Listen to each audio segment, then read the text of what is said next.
Here we are. It's April something. I got this is the missing piece I needed the other day from the video where I was showing how to try to hook up the power supply I've been waiting on since January and the Lionel LCS system. So now I'm going to go ahead and take this upstairs and get this hooked up. Really quick and easy explanation. These are the kind of videos I've been looking for and nobody else has really been doing. So here you go, your one-stop hobby resource. I am going to give you the instructions on how to hook this whole thing up. So really quick, here is on the floor, because my desk is full and I'm trying to get all this stuff done. Here is the Lionel Legacy base, the LCS system. There is the U-post. A wire goes here. So what I did was I took a piece of wire. It's a really nice desk, isn't it? So what I did was I cut the wire down and threaded it inside here. This is 24 gauge wire. I cut it down to about a 12 gauge wire and stuck it in there. Focus, please. Thank you. And you can see it's kind of coming out the top. Really, if I want to make that more secure, I would add a drop of solder to that. That's kind of what I did to the other feeders I got up there. So that wire runs here up inside the track Lockon.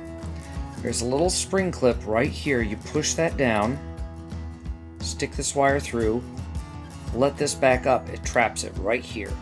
There's a little. All right, there you go. So now you can kind of see it. The wire is stuck in through the little. You push this down, it reveals a little loop there. Stick that through the loop. That's all you got to do. Now, my track power comes out here in a big, ugly monster thing. It plugs in right there. This is what my dad used to call idiot-proofed, because they have it so that this will only plug in one way. It's flat at this end, pointy at this end. There's a connector on here that's flat at this end, pointy on this end. Just plug it in. All right, so basically these are the terminals for your track power.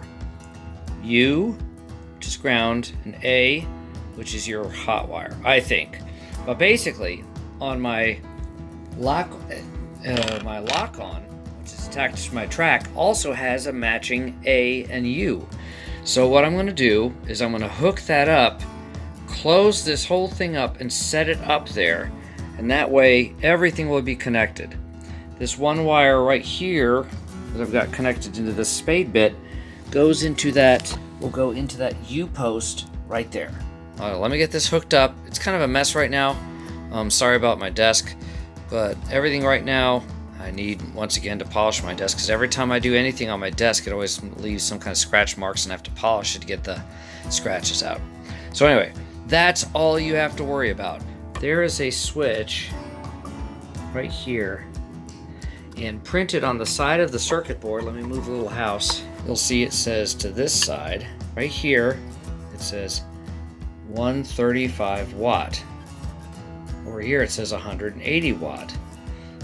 If you're buying your powerhouse, you want to turn this to 180, because I don't think they make the 135s anymore.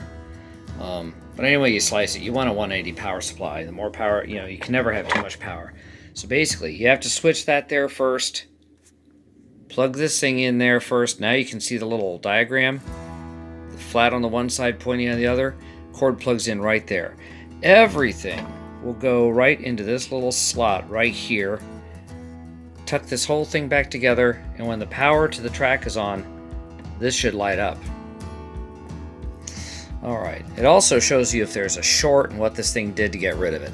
This is one of the good things about it. It's kind of a built-in power supply, power interrupt. $52 for this. Believe it or not, I got it here. I put this whole thing together on Saturday, Sunday, I can't remember what it was. My wife said, well, there's no sense in you waiting another 2 months. I tried getting in touch with Train World, but they never got back to me because they have a lot going on right now. I don't want to bug Ken Jr., so I went ahead and ordered this off of Amazon. It is here. It just literally got here a little while ago, so let me put this thing back to regular zoom. Thank you. No mess, no muss, no fuss. So I'm going to go ahead and screw in the wires, and we'll go from there. All right, so really simple way to understand this. This one goes to the outer rail. This one goes to the center rail. So the center rail is the black. I've got this wired backwards because normally center rail I think is hot. I can't remember. But anyway, you slice it. I got this thing hooked up. See, this is the same kind of crimp system. And I could have done the crimp right here at the edge, but I had enough wire to just go ahead and get it in the center. So let's hope that I got it connected, because this is definitely how I did it on that one. And it's not the same on that one. So we'll see if this works. Put away my little Scout for now. You've done a wonderful job. Yeah. All right, now see if I can get around this without kicking the camera over. Yep.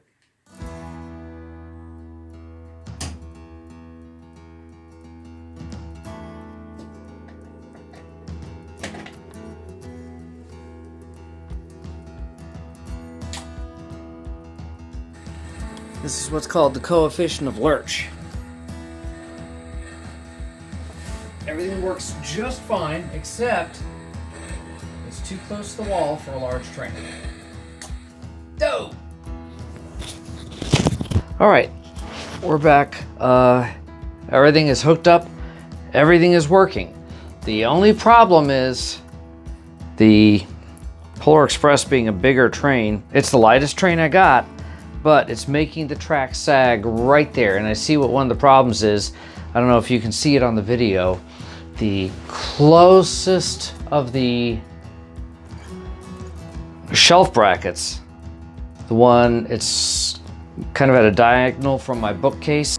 This one right here. That one has to be raised up slightly. It's a little too low. It's not supporting the track at all.